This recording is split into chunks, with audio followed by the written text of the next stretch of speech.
Donc,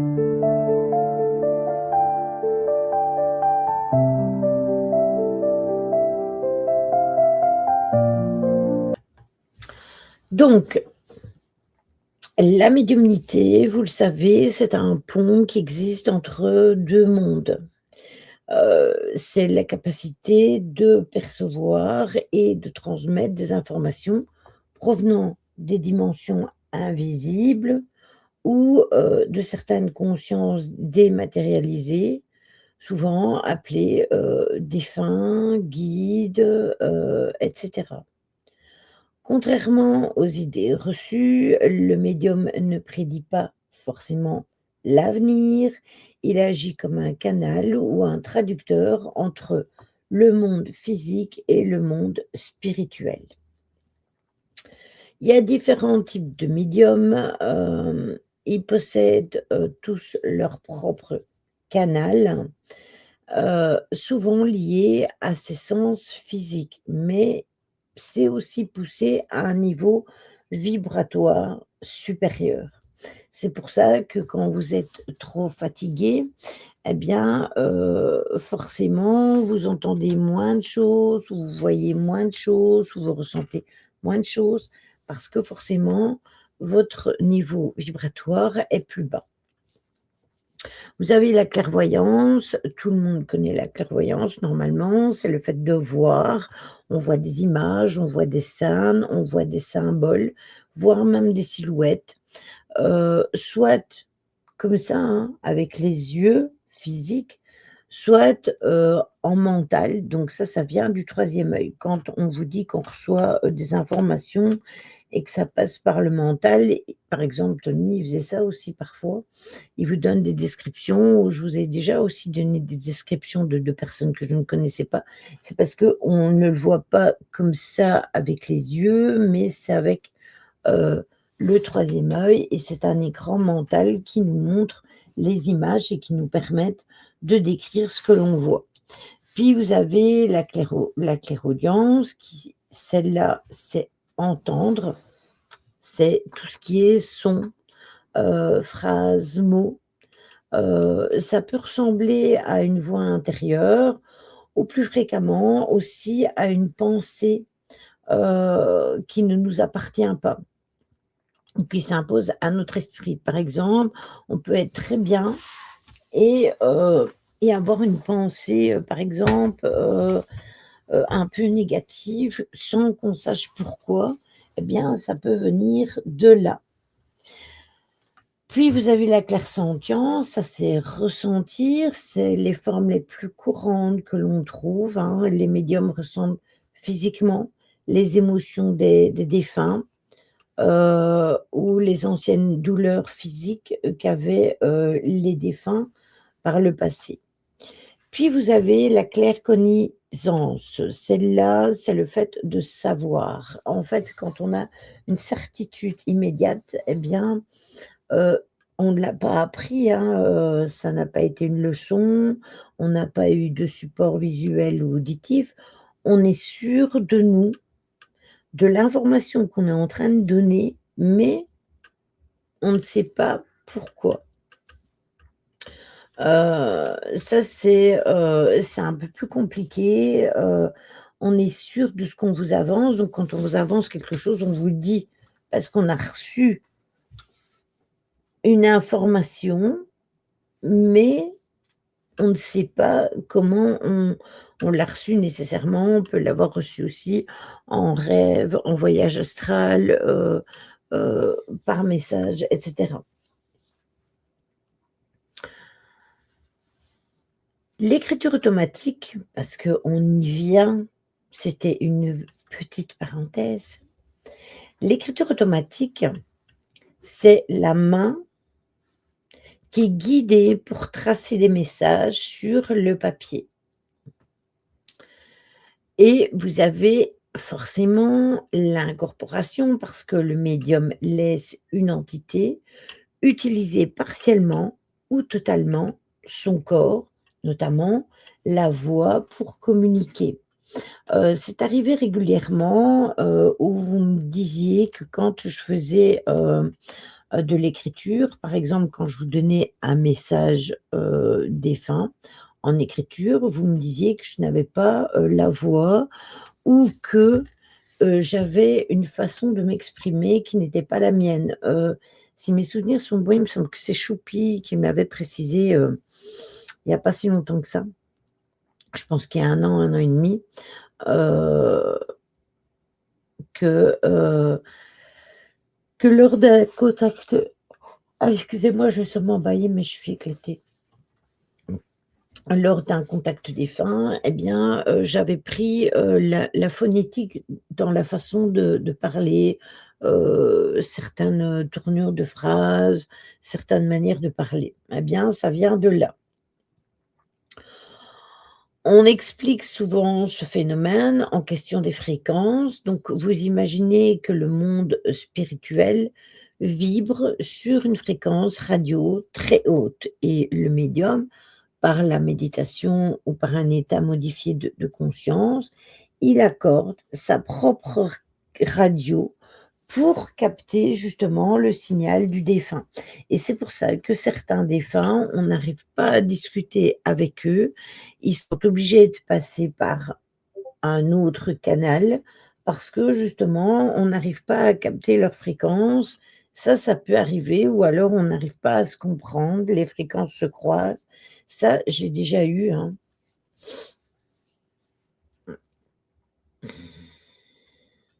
Bah, il a le nom du bot de Twitch, hein. Il y a 2 noms pour le bot.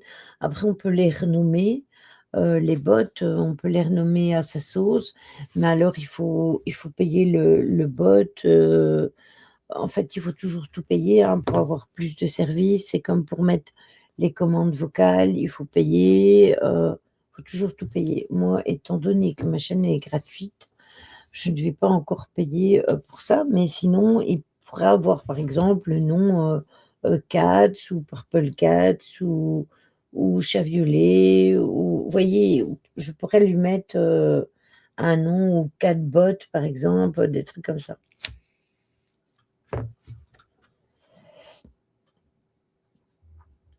Alors, l'écriture automatique, c'est une technique où le médium donc prête sa main, comme je vous le disais, avec une conscience invisible pour transmettre un message.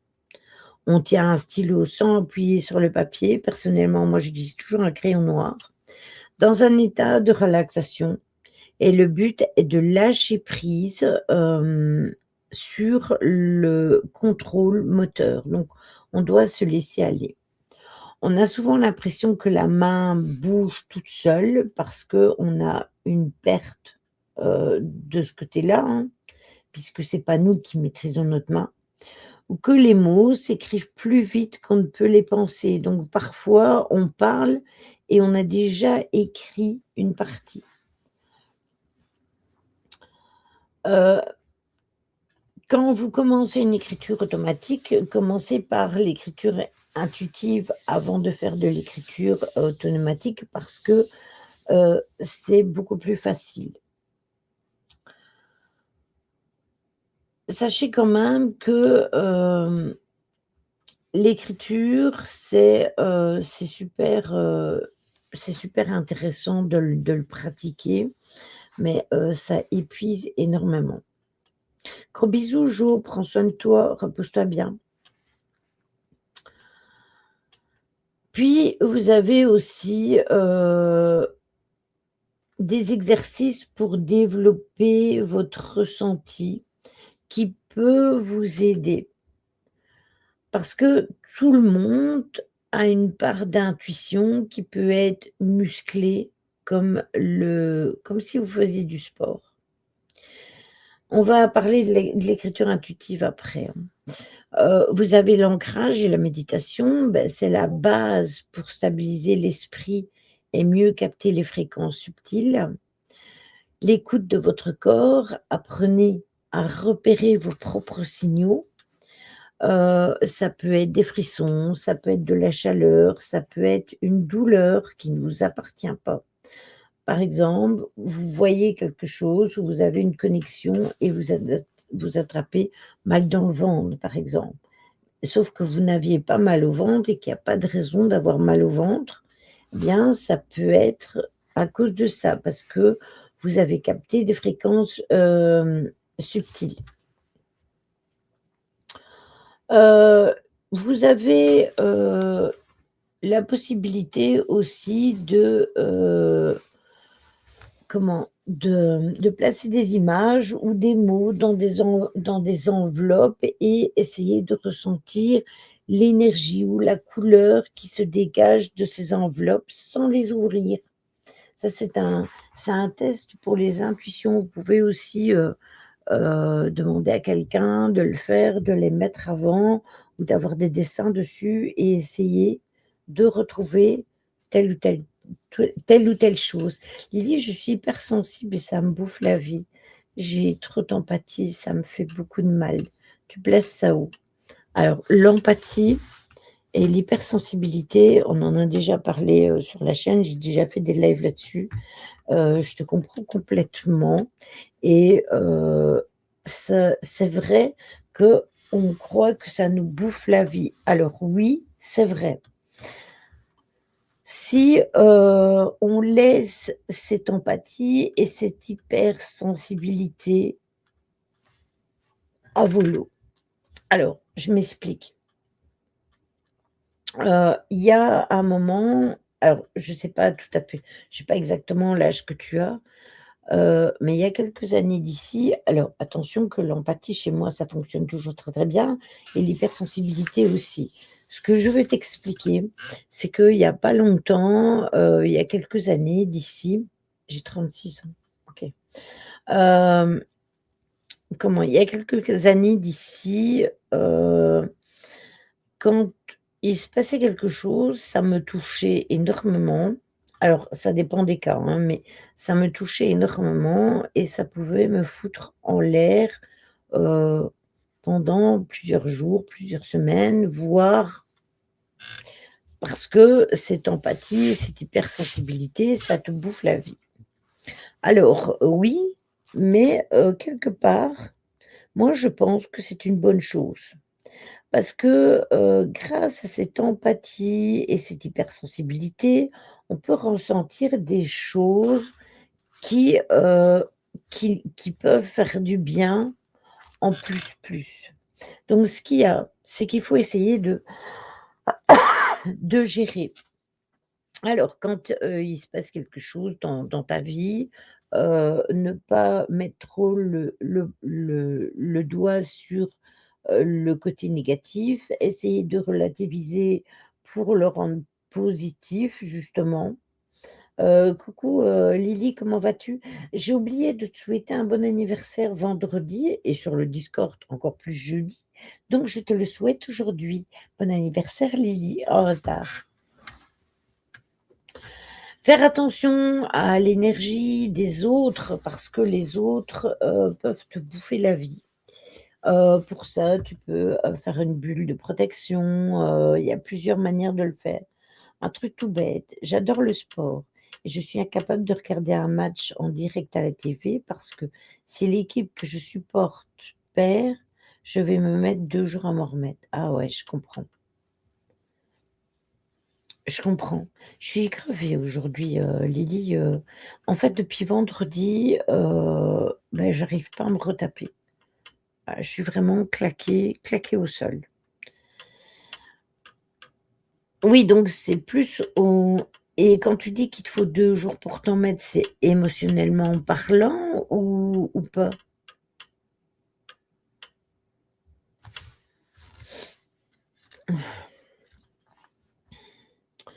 Parce que l'émotionnel, ça joue beaucoup.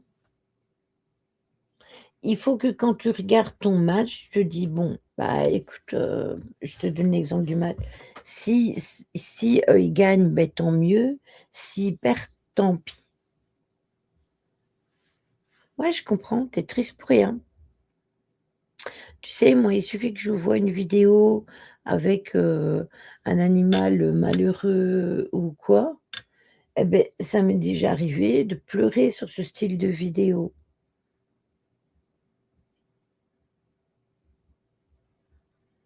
Oui, mais lui, ça le met mal, Stella, justement. Ah oui, moi aussi, je peux pas regarder, un film avec des animaux parce que, ça va me faire pleurer.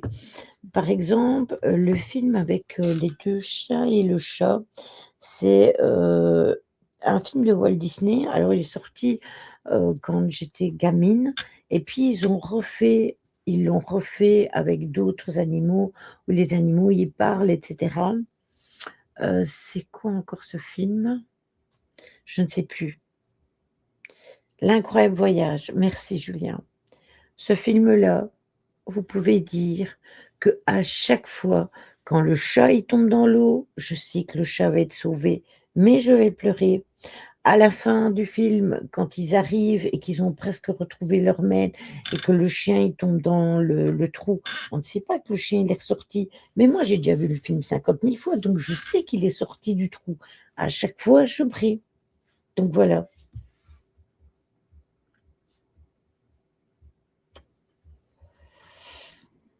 Oui, mais parfois ça peut être dans le film. Par exemple, dans le temps, il y avait les films La Scie.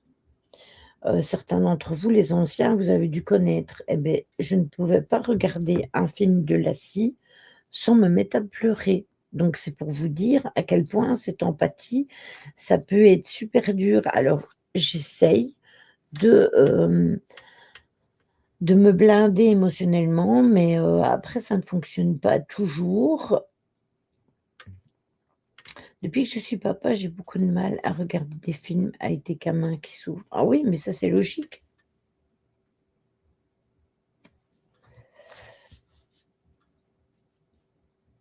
Oui, c'est ça. Ça, c'est le pire de tout, Stella, quand ça touche les animaux, je ne sais pas pourquoi.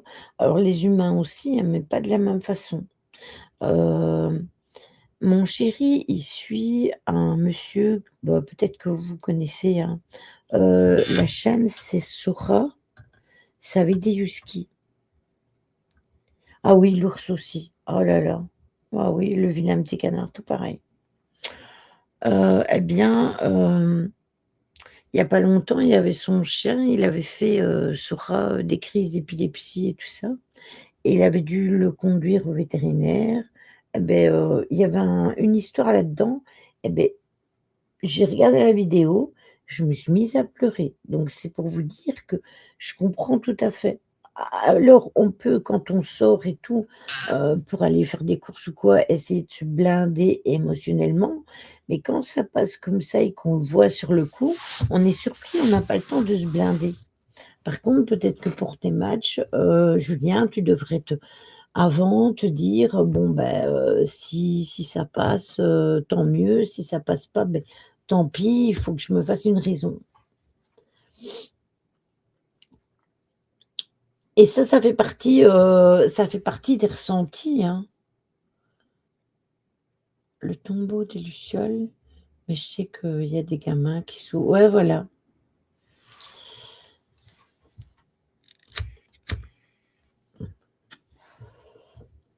Comme je le disais, vous pouvez, faire, parce que c'est ce que je disais à Julien, vous pouvez faire visualiser une bulle de protection, une bulle de lumière autour de vous ou utiliser, de l'encens, de sauge ou de santal pour purifier votre espace.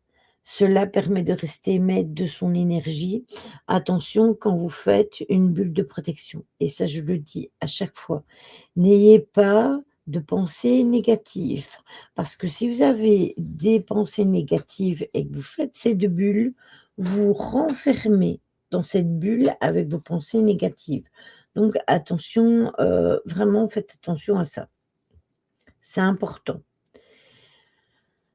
et sachez une chose qui est importante, voire viscérale, mais comment tu sais pour empêcher les pensées négatives d'arriver?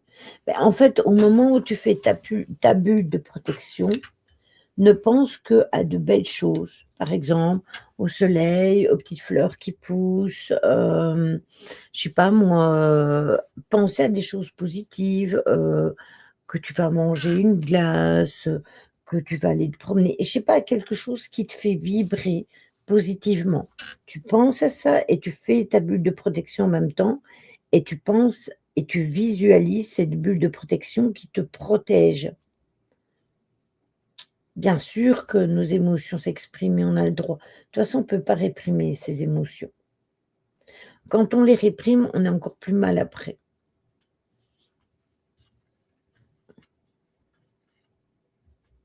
Je ne contrôle pas mon mental, il est chiant. Oui, mais ça, c'est comme tout le monde.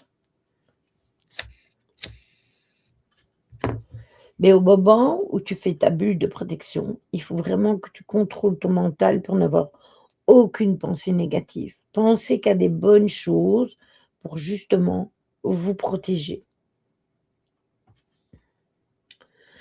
Sachez quand même qu'il y a des choses qui sont importantes au niveau de la médiumnité. On ne doit jamais annoncer à qui que ce soit un décès ou une maladie grave, ni chercher à créer des dépendances. Le but doit être d'apporter du réconfort et la guidance, c'est à ça que ça sert, même si c'est un message écrit. C'est ça. C'est ça, Lydie. Il faut visualiser ce qui est dit dans la méditation. En visualisant et en utilisant son pouvoir de visualisation, eh bien, on s'apporte des vibrations positives, mais des choses positives aussi. J'en ai fait pas mal, hein, des méditations, hein. Vous pouvez les retrouver, hein. J'ai fait des playlists avec des méditations, sur YouTube, hein.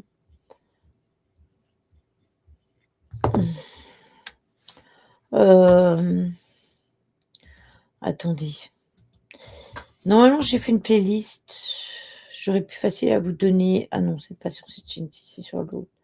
Ah, attendez, parce que en plus j'ai 2 chaînes YouTube, donc YouTube.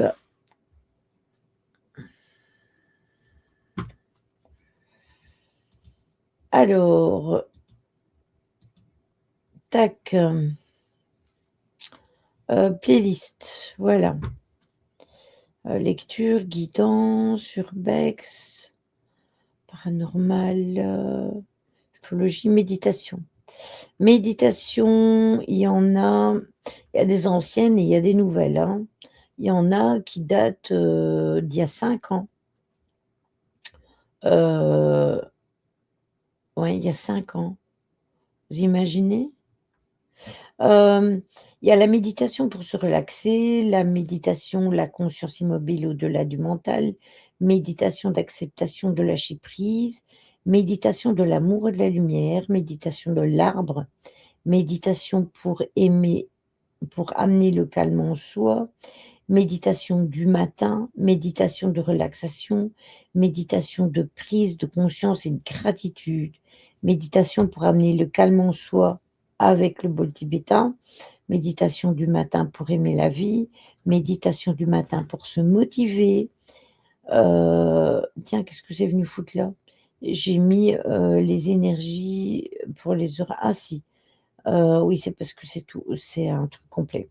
Il y a une méditation avec un live et l'ancrage et la méditation de l'arbre et méditation de visualisation. Je vais vous la mettre là, hop, voilà. Coucou Nini, comment vas-tu?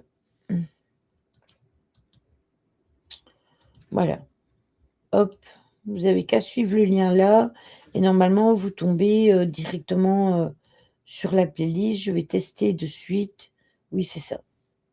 Vous tombez sur ma première méditation, il y a 5 ans.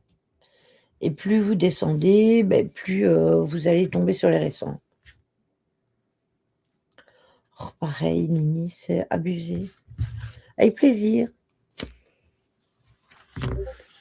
Celles du matin, elles sont très courtes. Ce sont des méditations que vous pouvez faire, en lavant vos dents, en prenant votre douche, voilà, c'est des trucs très simples avant d'aller au boulot ou avant d'aller conduire les enfants à l'école, voilà, vous mettez ça en fond et votre subconscient, il enregistre, hein.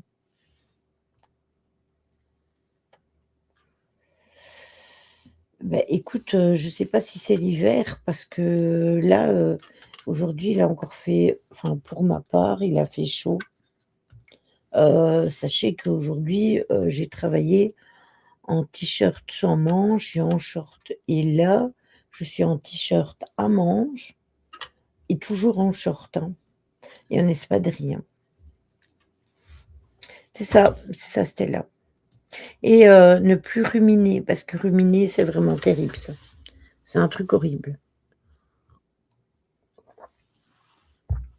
Alors, on a parlé donc de l'écriture automatique. Maintenant, on va parler de l'écriture intuitive. L'écriture intuitive, c'est le dialogue avec soi-même. C'est une pratique où tu te connectes à ton inconscient et à ton toi supérieur. Tu es pleinement conscient et les pensées arrivent sous forme d'idées, d'images, de mots dans ton esprit et tu les retranscris. Tu as l'impression de réfléchir très vite et d'avoir une inspiration soudaine, eh bien, c'est toi qui tiens le stylo et qui décide d'écrire, contrairement à l'écriture automatique. Mais le contenu semble plus sage ou plus profond que vos pensées habituelles. L'objectif de pratiquer l'écriture intuitive, c'est d'y voir clair dans vos émotions. Julia on en parlait. Pour recevoir des conseils de ta propre sagesse intérieure ou de débloquer une certaine créativité. Tandis que l'écriture automatique, comme je vous l'expliquais tout à l'heure, eh bien, ici, c'est vraiment de la médiumnité pure. On considère que le corps sert d'instrument à une force extérieure du monde invisible ou des guides astraux. On entre dans un état de transe légère. Idéalement, on ne sait pas ce que l'on va écrire avant que ce soit sur le papier, quand on arrive à se relire. Parce que dans mon cas, vous pouvez essayer de me relire, c'est impossible. Le ressenti, c'est assez impressionnant, hein. On peut ressentir des picotements dans le bras, on peut ressentir des douleurs aussi, ça je vous l'avais déjà dit, hein, comme si on appuyait sur l'épaule, comme si le défunt il s'appuyait sur votre bras. Il y a Jojo, il se connecte à Steam. Au fait, il va bientôt revenir, il m'a dit, hier. Tu peux donc ressentir des picotements, avoir l'impression que ta main, elle est poussée, voire tirée ou qu'elle est très lourde et le style d'écriture, bien évidemment, donc cette calligraphie, peut même changer radicalement. L'objectif, c'est de recevoir un message d'une entité extérieure pour obtenir une information ou une preuve de survie de l'âme. Bisous à Jojo. Il a publié, normalement je l'ai mis sur ma story, TikTok, tu devrais la voir, Stella. Il a dit qu'il allait revenir en commentaire, enfin il a dit sur le truc qu'il revenait, mais il m'a identifié en commentaire pour me dire qu'il revenait bientôt. Que ça faisait 2 ans qu'il était absent. Alors je pense pas que ça fait 2 ans tout à fait, mais ça fait bien 1 an et demi. Et sinon tu vas sur son compte, hein, tu verras, hein, sa vidéo, il l'a mise hier. Sachez quand même que l'écriture automatique n'est pas un jeu, c'est une porte que l'on ouvre, car on ne laisse pas sa porte d'entrée ouverte à n'importe quel moment et à n'importe qui. Donc il faut filtrer ce qui entre. Donc faites attention si vous pratiquez l'écriture automatique. Avant même de commencer, vous devez créer un cadre vibratoire. Vous ancrez, visualisez des racines qui partent de vos pieds et s'enfoncent dans la terre. Et il faut être fameusement ancré dans le réel pour ne pas, être déstabilisé. Encore une fois, vous pouvez imaginer encore une bulle de protection avec une lumière blanche, voire une lumière dorée autour de vous qui vous protège et affirmer que vous vous n'autorisez que les énergies, heu, hautes, hein, ou les énergies de lumière, à prendre contact avec vous ou avec des énergies, bienveillantes, tout simplement pour ne pas être mal. Ne pratiquez jamais si vous êtes, fatigué, si vous êtes très fatigué, si vous êtes en colère, si vous êtes triste ou si vous êtes sur l'emprise de substances, c'est-à-dire si vous avez, bu ou pris des médicaments et cetera. Votre état émotionnel, est comme un aimant. Sachez que la peur attire des énergies farceuses ou basses.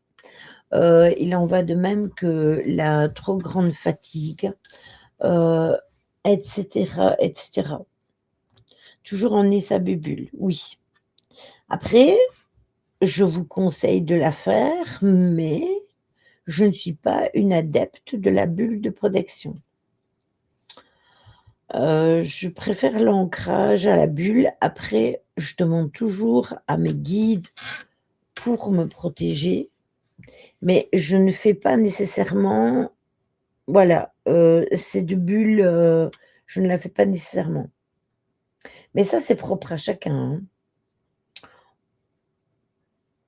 Je n'aime pas trop parce que, comme je le disais tout à l'heure, choupi, quand tu es quand tu es comme ça, prête à faire, une écriture ou quoi, ou de prendre un message ou n'importe quoi, j'ai toujours peur.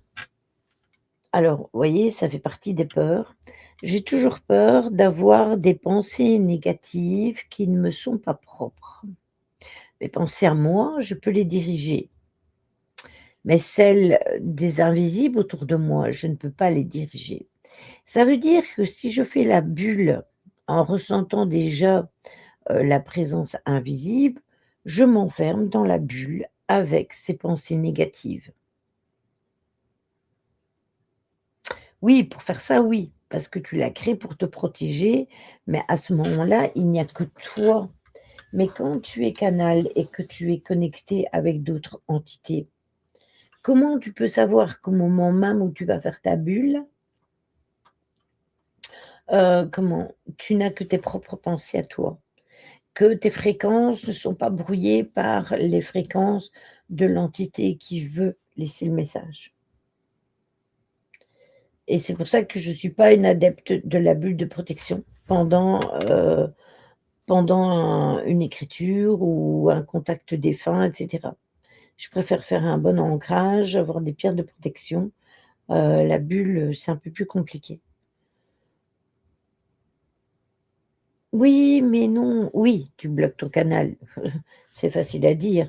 Une fois que les connexions, elles sont faites, tu peux pas bloquer comme ça et dire: Je stoppe tout». Non, c'est pas comme si tu appuyais sur un bouton, hein. Si par exemple, on me demande de faire un contact défunt et que c'est, tu vois, quelqu'un qui me demande de faire un contact défunt, alors avant même de commencer, je peux faire une bulle, de protection on-off. Mais quand, par exemple, on est en enquête, Stella, on parle et tout avec les entités et cetera, on a nos ressentis et cetera et puis il y en a un qui veut donner un message. Eh beh, je peux pas me mettre en off pour faire ma bulle, tu comprends? Donc voilà, par exemple, hein. Si jamais à ce moment-là, les pensées que j'ai ne sont pas les mêmes, ne sont pas les miennes, je m'enferme dans la bulle avec des pensées qui ne me sont pas propres, tout simplement. Alors, le plus important, c'est que quand vous avez fini, posez votre crayon, votre stylo, n'importe quoi, remerciez et dites clairement que vous avez terminé, que c'est fini.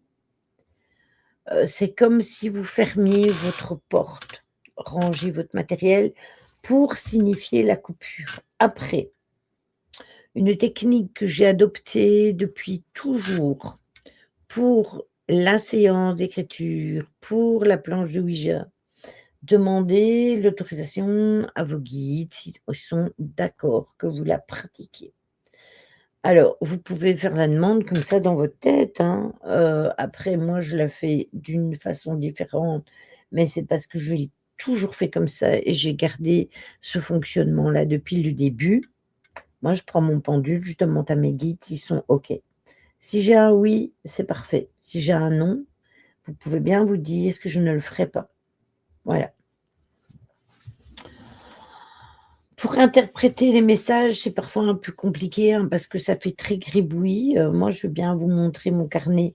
Ceux qui me suivent et qui ont déjà vu mes écritures pendant les enquêtes, c'est impossible, hein, de relire, hein, c'est du voilà. Ce qui est important, c'est ce que je dis vocalement.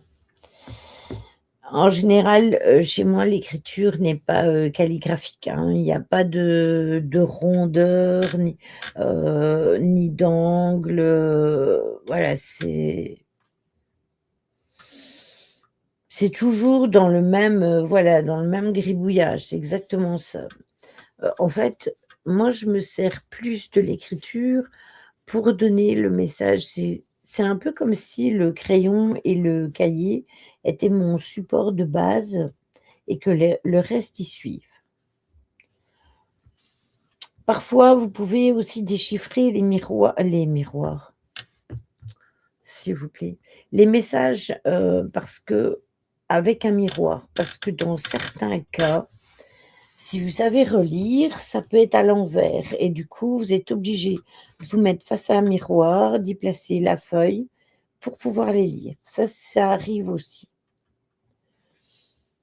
Mais ne cherchez pas, nécessairement, un sens littéral tout de suite. Lisez le message le lendemain à tête reposée ou réécoutez ce que vous avez dit et si les mots vous apportent une sensation de paix, de chaleur ou de clarté, eh bien, c'est que l'origine, elle était bonne. Par contre, si le message que vous recevez parce que ça peut arriver, hein, vous prenez un message et pendant que vous prenez ce message en écriture automatique, vous ne vous sentez pas bien. Vous sentez pas bien, vous sentez que, le message, il est un poil ou un chouïa, menaçant ou quoi, n'hésitez pas à couper, hein. Vous n'en prenez pas compte et vous coupez votre séance et vous le jetez, voire même si vous voulez, vous le brûlez. Voilà. Coucou Linka, comment vas-tu? Est-ce que vous avez des questions par rapport à tout ce que je viens de vous dire là maintenant?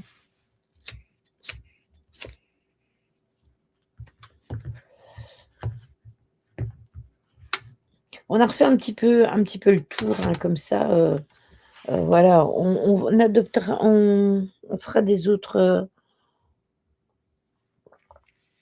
on fera des autres sujets dans cette thématique-là, quand il n'y a pas de pleine lune, ni de nouvelle lune, ni de sabbat. C'est très bien de pouvoir, faire des rafraîchissements là-dessus.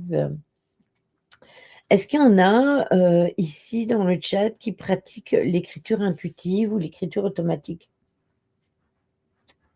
Et si oui, dans quel cas? Et si vous êtes sur YouTube et que vous visionnez cette vidéo, n'hésitez pas non plus à me le mettre en commentaire parce que la vidéo ira sur YouTube. Donc si vous pratiquez l'écriture intuitive et l'écriture automatique, n'hésitez pas à me le mettre en commentaire et à m'expliquer, comment vous faites, voilà, pourquoi, j'ai pas essayé encore. Ça vient tout seul. Quand, ce sera le moment, tu le feras. Après l'écriture intuitive, c'est bien pour vous connecter avec vous-même. Si vous avez besoin de réponses par rapport à vous-même, ça peut vous aider. Tout ce qui est forme d'écriture aide, hein. C'est comme si vous décidez, d'écrire, quelque chose par rapport à votre vécu. Eh bien, le fait de vous remettre là-dedans et beh, ça vous permet de faire une introspection sur votre passé, par exemple, c'est des choses que vous avez faites par le passé et de comprendre et de voir comment vous avez compris et évolué.